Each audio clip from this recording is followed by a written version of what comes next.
বুটের ডালের কেজি নিয়েছে 90 টাকা, পোলাও চাল নিয়েছে 150 টাকা। আসসালামু আলাইকুম সবাইকে, আশা করি সবাই ভালো আছেন, সুস্থ আছেন। আলহামদুলিল্লাহ আমিও ভালো আছি। তো বিকালবেলা বের হয়েছিলাম একটু বাজার সদাই করার জন্য। তার আগে শুরুতে খালার বাসায় গেলাম। তো খালার জন্য কিছু ডিম নেওয়া বাকি ছিল, তার জন্য তার কাছ থেকে ডিমের খাঁচাগুলো সংগ্রহ করে এখন টার্মিনালের দিকে যাচ্ছি। এই সময়টা রাস্তায় মোটামুটি ভালোই ভিড় থাকে। 260-65 কত দিব?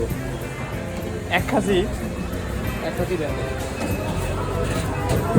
কোনটা দিব? 60-65 মধ্যে পার্থক্য কি দিতাম?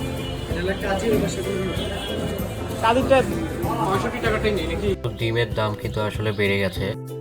ডিমের দমনের কারণে তো আসলে যুদ্ধের কারণে সব জায়গায় জিনিসপত্রের দামে অনেক প্রভাব পড়েছে। তো এটা একটা কারণ হিসেবে ডিমের দামও বেড়েছে। তো আমাদের আরও কিছু বাজার করা বাকি ছিল, বুটের ডাল এবং পোলাওয়ের চাল। তো এখানে বলে রাখি, বুটের ডালের কেজি নিয়েছে 90 টাকা এবং পোলাওয়ের চাল নিয়েছে 150 টাকা।